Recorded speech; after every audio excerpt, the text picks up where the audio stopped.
Taste the Daily.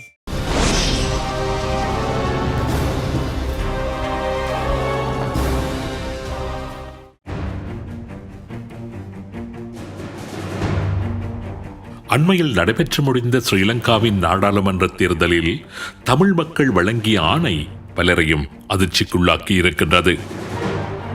Tamil மக்களின் அரசியல் பேசி வந்த அத்தனை தமிழ் கட்சிகளையும் தமிழ் மக்கள் சம்மட்டி கொண்டு தலையில் அடித்தது போன்றதான ஒரு தீர்ப்பை தமது வாக்குகளினூடாக வழங்கி பலரையும் ஆச்சரியப்பட வைத்துள்ளார்கள். இதற்காக தமிழ் மக்கள் இப்படியான ஒரு தண்டனையை தமக்கு வழங்கியிருந்தார்கள் என்கின்ற அதிர்ச்சி, ஆச்சரியம், கோபம், விரக்தி தமிழ் அரசியல் தலைமைகளுக்கு இப்பொழுதும் இருந்து கொண்டிருக்கின்றது. தமிழ் மக்கள் வழங்கிய அந்த தீர்ப்பை அவர்களால் ஜீரணித்துக் கொள்ள முடியவில்லை. யாழ்ப்பாணத்தில் தமிழ் தேசியம் பேசி வந்த அத்தனை தமிழ் அரசியல் கட்சிகளுக்கும் தமிழ் மக்கள் நல்லதொரு பாடத்தை கற்பித்து மிகப்பெரிய தண்டனையையும் வழங்கியிருக்கின்றார்கள். தமிழ் தேசியம் என்று பேசிக்கொண்டு தமிழ் அரசியல் அரங்கில் அடித்தாடி கொண்டிருந்த பல அரசியல் பிரபல்யங்களை கேவலப்படுத்தி தூக்கி தூர வீசியறிந்திருக்கின்றார்கள். ஏன் நடந்தது இப்படி? இதற்காக தமிழ் மக்கள் இப்படியான ஒரு தண்டனையை தமிழ் அரசியல் கட்சிகளுக்கும் தலைவர்களுக்கும் வழங்கியிருந்தார்கள். தமது வாக்குகளினூடாக தமிழ் மக்கள் ஏதாவது செய்திகளை தமிழ் அரசியல் தலைவர்களுக்கு கூற விளைகின்றார்களா? இந்த தேர்தலின் ஊடாக தமிழ் மக்கள் கூறிய அந்த செய்தியை தமிழ் அரசியல் தலைவர்கள் சரியாக புரிந்து கொண்டிருக்கின்றார்களா? இந்த விடயம் பற்றித்தான் இன்றைய உண்மையின் தரிசனம் நிகழ்ச்சியில் விரிவாக நாம் பார்க்க இருக்கின்றோம்.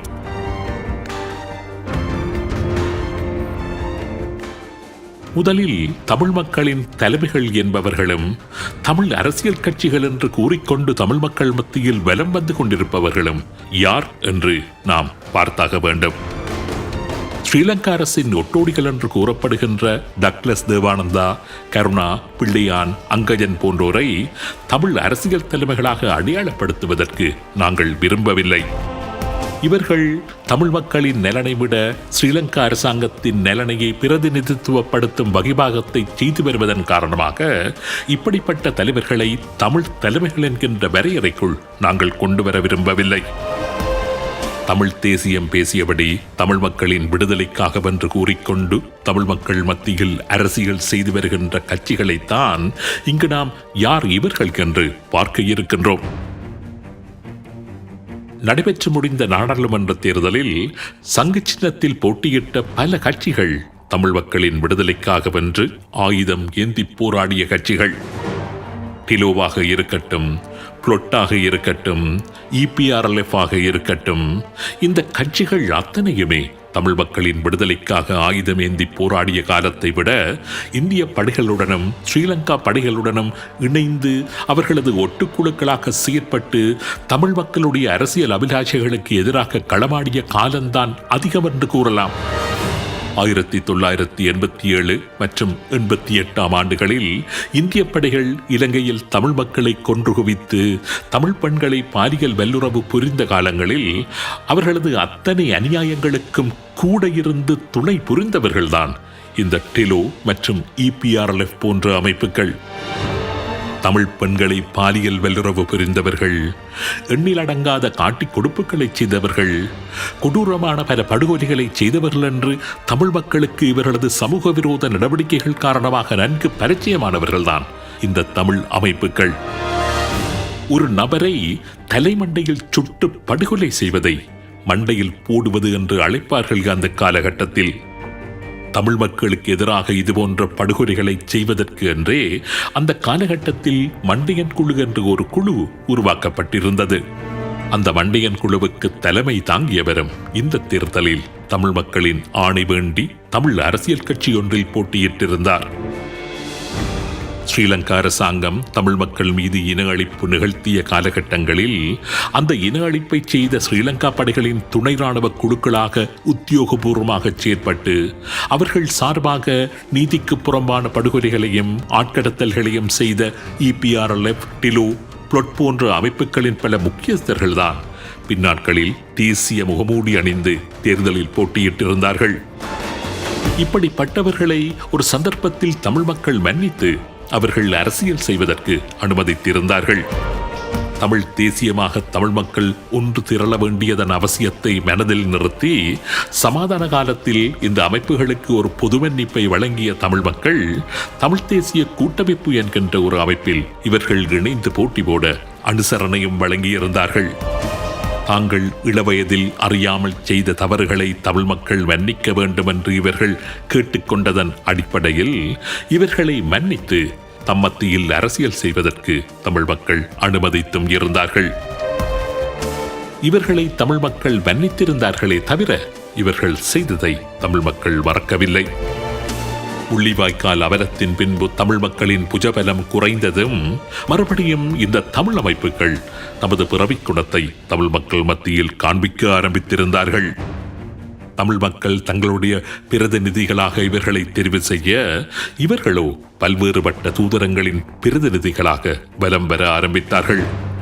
தூதரகங்களின் அறைகளுக்குள் தான் இவர்களது ஒட்டுமொத்த அரசியலும் இருந்து வந்தது. சில தூதரகங்களினதும் சில புலம்பெயர் பெரு வர்த்தகர்களினதும் முகவர்களாகத்தான் இவர்கள் செயற்பட்டு வந்தார்களே தவிர தமிழ் மக்களை ஒரு தேசமாக ஒன்று திரட்டும் தமிழ் தேசியத்தின் அந்த அடிப்படை செயலை இவர்கள் துஞ்சரச் செய்யவில்லை.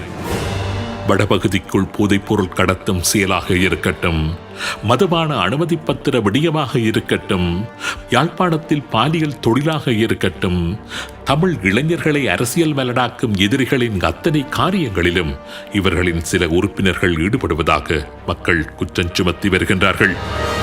இந்த நபர்களைத்தான் இந்த தேர்தலில் மக்கள் தூக்கி எறிந்திருக்கின்றார்கள்.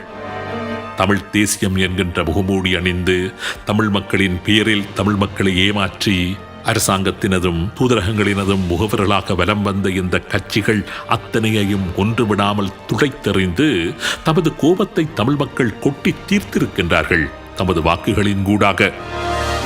தேர்தலில் படுதோல்வியை இவர்களுக்கு மக்கள் வழங்கியும் கூட இதற்காக தமிழ் மக்கள் தங்களை நிராகரித்திருக்கின்றார்கள் என்று புரிந்து கொண்டு தங்களை திருத்தும் நடவடிக்கைகளில் ஈடுபடாமல் தோல்வியை துடைத்தெறிந்துவிட்டு எங்கள் இலட்சியத்தில் தொடர்ந்து பயணிப்போம் என்று அறிக்கை வேறு விட்டுக் கொண்டு திரிகின்றார்கள். நாங்கள் உங்களிடம் கேட்கின்றோம், இது உங்கள் இலட்சியம். தமிழ் மக்களுக்கு ஏதாவது செய்வதுதான் உங்கள் இலட்சியம் என்றால் தமிழ் மக்களுக்கு இதுவரை என்ன செய்திருக்கின்றீர்கள்? இனிமேல் என்ன செய்ய போகின்றீர்கள்? ஒரு காலத்தில் சோதனை சாவடிகளில் நின்று தமிழ் இளைஞர்களை காட்டிக் கொடுப்பதுதான் உங்கள் இலட்சியமாக இருந்தது.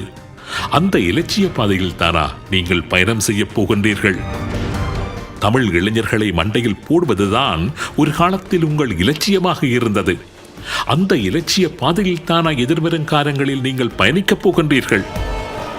சிங்கள இராணுவத்தில் மாதாந்த சம்பளம் பெற்றுக்கொண்டு துணை இராணுவ குழுக்களாக பல ஆண்டுகளாக செயற்பட்டு வந்தீர்களே, அந்த இலட்சிய பாதையில் தானா நீங்கள் பயணிக்கப் போகின்றீர்கள்? தேர்தலில் தோல்வியடைந்தாலும் எங்களது இலட்சியத்தில் தொடர்ந்து பயணிப்போம் என்று கூறுகின்றீர்களே, உங்களுடைய உண்மையான இலட்சியம்தான் என்ன? சரி, அடுத்ததாக தமிழரசு கட்சி பற்றி பார்ப்போம். தமிழரசு கட்சியும் கிட்டத்தட்ட இவர்களைப் போலதான். தமிழரசு கட்சி ஆயுதமேந்தி தமிழ் மக்களை நேரடியாக படுகொலை செய்யவில்லையே தவிர தமிழ் மக்களின் அரசியல் அபிலாஷைகளை படுகொலை செய்வதில் தமிழரசு கட்சி அண்மை காலமாக கொஞ்சமும் பின்னிக்கவில்லை. தமிழரசு கட்சியை பொறுத்தவரையில் அவர்கள் கோரி நின்ற அத்தனை ஆணைகளையும் தமிழ் மக்கள் வழங்கியிருந்தார்கள். கண்களை மூடிக்கொண்டு வழங்கியிருந்தார்கள். வடக்கு மாகாண சபையை தமக்கு தரும்படி தமிழரசு கட்சி கேட்டபோது தமிழ் மக்கள் அவர்களை அமோகமாக வெல்ல வைத்து வடக்கு மாகாண சபையை தமிழரசு கட்சியின் கரங்களில் கொடுத்தார்கள். ஆனால் பதிலுக்கு தமிழரசு கட்சி என்ன செய்தது என்றால், தமக்குள் குத்துவெட்டுப்பட்டு மாகாண சபையை இயங்க விடாமல் தடைகளை தமக்குத்தாமே விதித்துக் கொண்டு தமிழ் மக்களின் அபிவிருத்திக்கு என்று வந்த பல மில்லியன் நிதியை திருப்பி அனுப்பிய சாதனையைத்தான் தமிழரசு கட்சி அரங்கேற்றியிருந்தது. 2012 ஆண்டு நடைபெற்ற கிழக்கு மாகாண சபை தேர்தலில் மாகாண சபையை கைப்பற்றக்கூடிய வகையில் 11 ஆசனங்களை வழங்கியதுடன் முதலமைச்சர் பதவியை ஒரு தமிழர் பெற்றுக்கொள்ளக்கூடிய வகையில் மற்ற தமிழ் கட்சிகளின் ஊடாகவும் தமது ஆதரவை தமிழரசு கட்சிக்கு வழங்கியிருந்தார்கள் தமிழ் மக்கள். ஆனால் ஒரு தமிழ் முதலமைச்சருக்கான தமிழ் மக்களின் ஆணையை புறம் தள்ளி தமிழ் மக்களின் போட்டி இடமொன்றுக்கு அந்த பதவியை தாரை பார்த்திருந்தது தமிழரசு கட்சியின் தலைமை. 2016 ஆண்டு ஸ்ரீலங்காவின் நாடாளுமன்றத்தில் எதிர்க்கட்சி தகுதியையே தமிழரசு கட்சிக்கு வழங்கியிருந்தார்கள் தமிழ் மக்கள். ஆனால் அங்கு சென்றதும் கதிரைகளை சூடேற்றி மக்களுக்கு புரியாத பதங்களை எல்லாம் வாய்வார்த்தை ஜாலம் காண்பித்துவிட்டு கல்முனைக்கென்று வந்த தமிழ் பிரதேச செயலகத்தை கூட போட்டி இனத்திற்கு கொடுத்து தமிழ் மக்கள் தலையில் ஏறி நின்று சதுரங்கம் ஆடிய ஒரு கட்சிதான் இந்த தமிழரசு கட்சி. தமிழரசு கட்சி கேட்டது எல்லாம் வழங்கி தமிழ் மக்கள் அவர்களை தகுதிப்படுத்திக் கொண்டேதான் இருக்கின்றார்கள். ஆனால் தமிழரசு கட்சியோ தாம் அதற்கு தகுதியில்லை என்பதை தொடர்ந்தும் நிரூபித்துக் கொண்டே இருக்கின்றது. அந்த கட்சியின் ஒரு தலைவர் நகர முடியாமல் வருடக்கணக்காக படுக்கையில் கிடந்து கொண்டிருக்கும் போது கூட தனது பதவியை விட்டு விலகுவதற்கு தயாரில்லாத பதவி ஆசையைத்தான் வெளிப்படுத்திக் கொண்டு இருந்தார். மற்றொரு தலைவரோ கடந்த ஜனாதிபதி தேர்தலின் போது 3 வெவ்வேறு கொள்கைகளை உடைய நபர்களுக்கு வாக்களித்துவிட்டு வெட்கமே இல்லாமல் ஊடகங்களில் வந்து கூறும் அளவுக்கு எந்தவித கொள்கையும் இல்லாத மந்தமடைந்து விட்ட தலைமைகளை கொண்ட ஒரு கட்சியாகத்தான் தமிழரசு கட்சி அண்மை காலமாக இருந்து வருகின்றது. முள்ளிவாய்க்காலுக்கு பின்னான கடந்த 15 வருடங்களில் தேசியத்தின் பாதையில் மக்களை திரட்டி திரள்நிலை அரசியல் செய்கின்றதான எந்த விதமான காரியத்தையும் தமிழரசு கட்சி செய்யவில்லை. மக்களை அரசியல் மயப்படுத்துகின்ற வரலாற்று கடமையையும் கூட அவர்கள் செய்யவில்லை. அவர்கள் செய்தது எல்லாமே தமிழ் மக்களின் சொத்தாக இருந்து வந்த தமிழரசு கட்சியை நீதிமன்றம் வரை கொண்டு சென்று முடக்கியது மாத்திரம்தான். தேர்தல் காலங்களில் தொண்டை நரம்பு புடைக்க வீரவசனம் பேசுவதை தவிர மக்களுக்கென்று அவர்கள் செய்தது எதுவுமே இல்லை. யாழில் உரியொரு ஆசனத்தை மாத்திரமே தமிழரசு கட்சிக்கு தமிழ் மக்கள் வழங்கியதற்கு இதுபோன்ற இவர்களது செயல்கள்தான் பிரதான காரணம். இந்த தேர்தலில் மக்கள் தமக்கு வழங்கியுள்ள செய்தியை கேட்டாவது அந்த கட்சி தன்னை திருத்திக் கொண்டு முன்னகரமாக என்று பார்த்தால், தனது தேசிய பட்டியல் நியமனத்திற்கு மக்கள் மிக கேவலமாக நிராகரித்த ஒரு நபரையே அனுப்பி வைத்த அதனது சீரானது இந்த தமிழரசு கட்சி திருந்தவே திருந்த மாட்டாதா என்கின்ற சரிப்பை தமிழ் மக்களுக்கு ஏற்படுத்தும்படியாக இருக்கின்றது. முழு இலங்கையுமே மாற்றம் அது இது என்று ஒரு எழுச்சியை கண்டு வருகின்ற அதேவேளை தமிழரசு கட்சி மாத்திரம் பழைய குருடி கதவை திற என்று கூறியபடி தகுதியில்லாதவர்களை தலைமை தாங்க அனுமதித்துக் கொண்டு மக்கள் ஆணையை மறுபடியும் புறந்தள்ளி வருகின்றது. அடுத்ததாக தமிழ் தேசிய மக்கள் முன்னணியை எடுத்துக் கொள்ளுவோம். தமிழ் தேசிய மக்கள் முன்னணியை பொறுத்தவரையில் அவர்கள் எந்த தரப்புக்கும் சோரம் போனதான தகவல்கள் இதுவரை எங்களுக்கு கிடைக்கவில்லை. அப்படியிருந்தும் இம்முறை தேர்தலில் அவர்கள் மக்களால் தண்டிக்கப்பட்டதற்கு அவர்கள் மக்கள் அரசியல் செய்யாததே காரணம் என்று கூறலாம். தமிழ் தேசிய மக்கள் முன்னணி அரசியல் செய்வது அவர்களது புலம்பெயர் எஜமானர்களான ஒரு குறிப்பிட்ட அமைப்புக்கும் கஜேந்திரகுமார் பொன்னம்பலத்தினுடைய குடும்ப கீர்த்திக்கும் மாத்திரம்தான். மக்களை ஒரு தேசமாக திரட்டுகின்ற திரள்நிலை அரசியலை அவர்கள் செய்வது இல்லை. மக்களை தவிர்த்துவிட்டு 4 பேராக சென்று புகைப்படத்திற்காக ஏதாவது ஒரு அரசியலை செய்வார்கள், அல்லது யாழ் ஊடக மையத்தில் அரசியல் செய்வார்கள், அவ்வளவுதான். இந்த தமிழ் அரசியல் கட்சிகளுக்கெல்லாம் தமிழ் மக்கள் இந்த தேர்தலில் தக்க பாடம் புகட்டியதற்கு இவைகள்தான் பிரதான காரணம். வைத்தியர் அர்ஜுனா என்பவர் எப்படி வெற்றி பெற்றார் என்று பார்த்தாவது தமிழ் கட்சிகள் தம்மை திருத்திக் கொள்ள வேண்டும். வடக்கு கிழக்கு வரலாற்றில் வைத்தியர் அர்ஜுனா போன்று ஒரு தேர்தல் காலத்தில் அதிக சர்ச்சைக்குள்ளான வேட்பாளர் வேறு யாருமே இருக்க முடியாது. மூளைக்கும் வாய்க்கும் தொடர்பில்லாது அவர் உளறிக் கொட்டியது போன்று வேறு எந்த ஒரு வேட்பாளரும் தேர்தல் காலத்தில் உளறியதில்லை. வைத்தியர் அர்ச்சுனா போன்று கடுமையான விமர்சனங்களை இந்த தேர்தல் காலத்தில் சந்தித்த வேட்பாளர் என்று வேறு யாரையும் கூறிவிட முடியாது. ஆனால் தமிழ் மக்களோ வைத்தியர் அர்ச்சுனாவை வெல்ல வைத்து அழகு பார்த்திருந்தார்கள். இத்தனைக்கும் அவர் யதார்த்தபூர்வமான அரசியலை பேசினாராக என்றால் நிச்சயம் இல்லை. தமிழ் தேசியம் பற்றிய வரைவிலக்கணம் உரைத்தாராக என்றால் அதுவும் இல்லை. இருந்தும் மக்கள் அவரை தமது பிரதிநிதியாக நாடாளுமன்றம் அனுப்பி வைத்ததற்கு ஒரே ஒரு காரணம், அவர் மக்களின் பிரச்சனைகளை பேசினார். வைத்தியத்துறையில் அந்த மக்கள் நாளாந்தம் அனுபவித்து வந்த கஷ்டங்களை பேசினார். வைத்திய சேவை என்கின்ற விடயம் வியாபாரமாகிவிட்ட மக்களின் அந்த கவலையை அவர் பிரதிபலித்தார். தமக்கு ஒன்று என்றால் வைத்தியர் அர்ஜுனா தமக்காக வந்து நிற்பார் என்கின்ற எண்ணத்தை சாதாரண மக்கள் மனங்களில் அவர் தனது செயல்களினூடாக விதைத்திருந்தார். வைத்தியர் அர்ஜுனாவை தமிழ் மக்கள் வெல்ல வைத்ததற்கு இதுதான் காரணம். வைத்தியர் நாடாளுமன்றம் சென்று கோமாளி கூத்து ஆடுவார் என்று அந்த மக்களுக்கு நன்றாக தெரியும். தன்னோடு நின்ற மக்களை நாளையோ நாளை மறுதினமோ துரோகி என்று சொல்லுவார் என்பதும் அந்த மக்களுக்கு தெரியும். என்னை போன்று நீ டிகிரி முடித்தாயா என்று தன்னிடம் கேள்வி கேட்பவர்களை பார்த்து அவர் திரும்பி கேட்பார் என்பதும் அந்த மக்களுக்கு நன்றாக தெரியும்.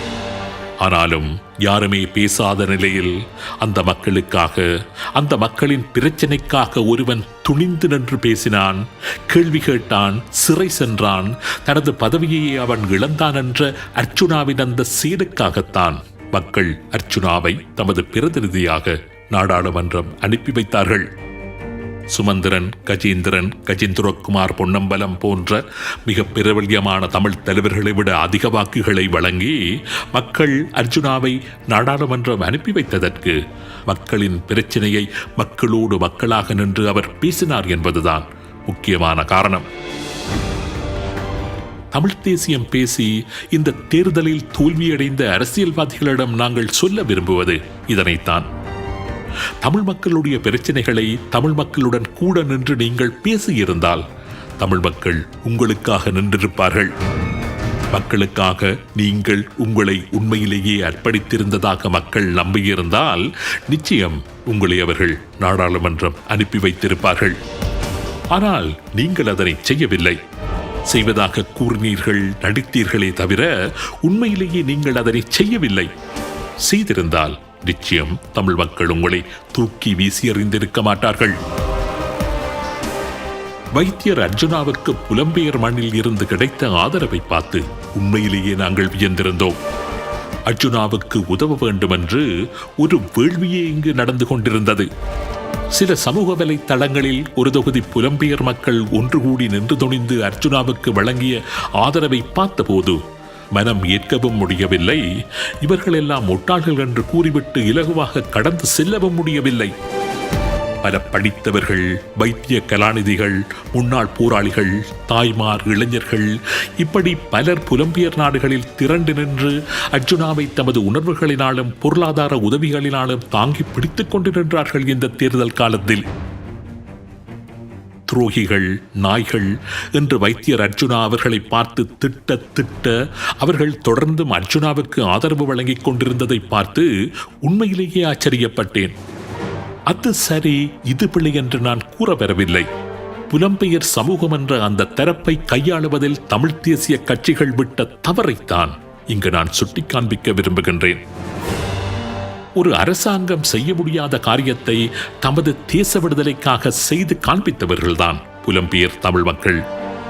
பல்வேறு நாடுகளின் உதவிகளால் மேற்கொள்ளப்பட்ட யுத்தத்தை தமது பங்களிப்புகளினால் தடுமாற வைத்து சாதித்து காட்டியவர்கள்தான் புலம்பெயர் தமிழ் மக்கள். இந்த புலம்பெயர் தமிழ் சமூகத்தை இத்தனை தமிழ் அரசியல் கட்சிகள் தமிழ் மக்களின் இருப்புக்காக பயன்படுத்தி இருந்தீர்கள். புலம்பெயர் தமிழர்கள் என்கின்ற அந்த மாபெரும் சக்தியை நீங்கள் ஏன் தமிழ் மக்களின் நன்மை கருதி பயன்படுத்த முடியவில்லை? நிலத்தில் உள்ள தமது உறவுகளுக்கு உதவுவதற்காக இரவும் பகலும் துடித்துக் கொண்டிருக்கின்ற புலம்பெயர் உறவுகளை தமிழ் தேசிய எழுச்சி பயணத்தில் ஏன் நீங்கள் இணைத்துக் கொண்டு பயணிக்க முன்வரவில்லை? அனுரகுமார திசநாயக்க புலம்பெயர் தமிழர்களுக்கு யாழ் மக்களின் நன்மை கருதி அழைப்பை விடுக்கின்றார்.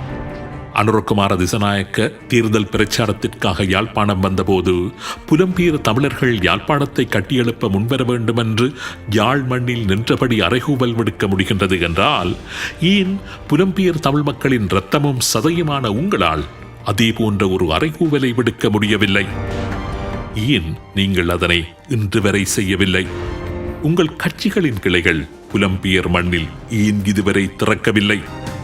புலம்பெயர் மக்களின் வளங்களை கொண்டு ஏன் இலங்கையில் ஒரு பொருளாதார கட்டமைப்பை உங்களால் உருவாக்கிக் கொள்ள முடியவில்லை? நிலத்தில் உள்ள மக்களுக்கும் புலம்பெயர் மக்களுக்கும் இடையில் ஏன் ஒரு உறவு பாலத்தை உங்களால் அமைத்துக் கொள்ள முடியவில்லை? நாங்கள் இங்கு எழுப்புகின்ற கேள்விகளை உங்கள் மீதான வன்மத்தின் வெளிப்பாடாக தயவு செய்து பார்க்க வேண்டாம். நாடாளுமன்றம் செல்வதற்காக யாழில் இருந்து தெரிவான எமது பிரதிநிதிகள் யார் யாரெனதோ கால்களில் எல்லாம் விழுந்து கிடக்கின்ற அந்த அவல காட்சியை பார்த்த வேதனையில் தான் இதுபோன்ற கடுமையான கேள்விகளை இங்கு எழுப்புகின்றோம் என்பதை தயவு செய்து புரிந்து கொள்ளுங்கள். உங்களை காயப்படுத்துவதோ அல்லது உங்களை மல்லினப்படுத்துவதோ எங்களுடைய நோக்கம் அல்ல. உரிமையுடன் கூடிய ஒரு ஆரோக்கியமான விமர்சனமாகத்தான் எமது கருத்துக்களை பாருங்கள். இலங்கை வாழ் தமிழ் மக்களின் எண்ணங்களைத்தான் இங்கு நாம் பிரதிபலிக்கின்றோம் என்று தயவு செய்து உணர்ந்து கொள்ளுங்கள். அடுத்த தேர்தலை பற்றி யோசிக்கின்றவன் வெறும் அரசியல்வாதி மாத்திரம்தான். அடுத்த தலைவனை பற்றி யோசிக்கின்றவன் தான் தலைவன். அடுத்த தேர்தலில் என்னை பற்றி மக்கள் என்ன சொல்வார்கள் என்று யோசிக்கின்ற தலைவன் தான் மக்களின் தலைவன். எமது அரசியல் தலைவர்கள் எமது மக்களின் தலைவர்களாக இருக்க வேண்டும் என்ற எமது விருப்பத்தின் வெளிப்பாடுதான் உங்கள் மீது தமிழ் மக்கள் சார்பாக நாங்கள் முன்வைத்த ஒரு வகையிலான இந்த சுய விமர்சனம்.